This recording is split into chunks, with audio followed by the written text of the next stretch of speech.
3. Creepy true. There's someone in the house with me. Horror stories. These are 3 creepy true stories of people realizing they weren't alone in their own home. Each one was sent in by real viewers, and all serve as a chilling reminder. Sometimes, the safest place you think you know isn't safe at all. Here are 3 creepy true, there's someone in the house with me horror stories. Story 1. The closet door. I live alone in a small 3rd-floor apartment, the kind of place that feels safe because you're high up and separated from the street. My routine was always the same. Lock the door, close the blinds, and relax. But one night I broke that routine. I came home from work, threw my bag on the couch, and went straight to bed. Around 3 in the morning, I woke up to a faint creaking sound.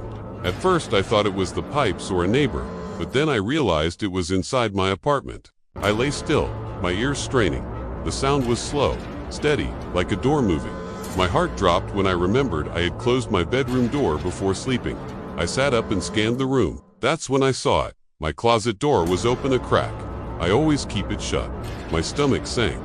The apartment was dark, but I could see just enough to notice something darker than the shadows, like the curve of a shoulder just inside the closet. I didn't scream. I didn't even breathe. I reached for my phone on the nightstand and whispered into the receiver as I dialed 911. I told them someone was in my apartment hiding in my closet. The dispatcher kept me calm until officers arrived. The police quietly entered, searched the bedroom, and pulled a man out from the closet. He was homeless, living on the streets nearby.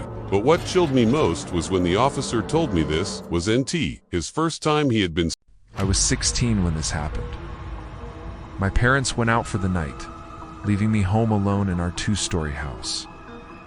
I was downstairs in the living room watching TV when I heard something upstairs. At first it was a single thump, like something falling, but then came footsteps.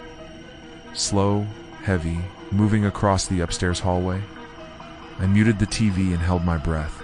The steps stopped. Then, after a pause, they started again, closer this time. I felt a wave of cold dread wash over me. No one was supposed to be upstairs. I grabbed the house phone and called my dad. He told me not to check, not to go upstairs, but to hang up and dial 911 immediately. While I whispered to the dispatcher, the footsteps stopped again.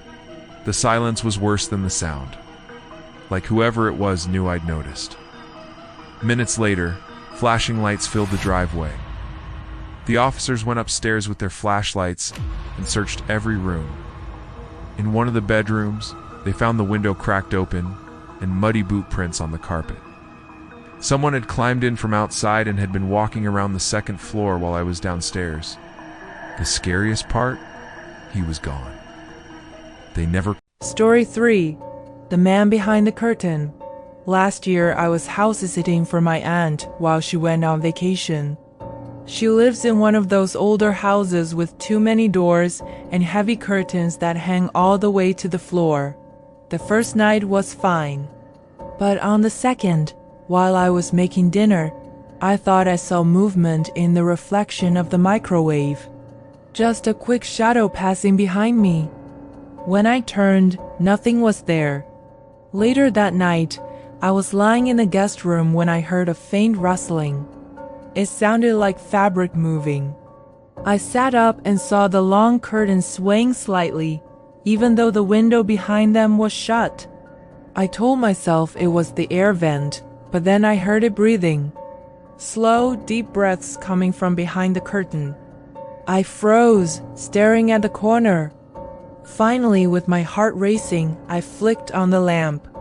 The curtains shifted, and a man exploded out from behind them, sprinting across the room and out the door. I screamed and ran after him just in time to see the front door slam shut. When the police arrived, they told me there had been break-ins in the area. The man's method was simple: get in, hide somewhere, and wait until the house was dark. He would steal once the occupants were asleep, but that night he hadn't stolen anything. He had just stood behind the curtain in the room where I was sleeping, watching me. You never really think about it, but the places that make you feel safe can sometimes be the most vulnerable. These stories prove that. Whether it's your closet, your upstairs hallway, or even a simple curtain. You never really know what or who could be inside your house with you. Thank you for listening to these stories. Stay safe and lock your doors. And like my video, subscribe my channel for more true story.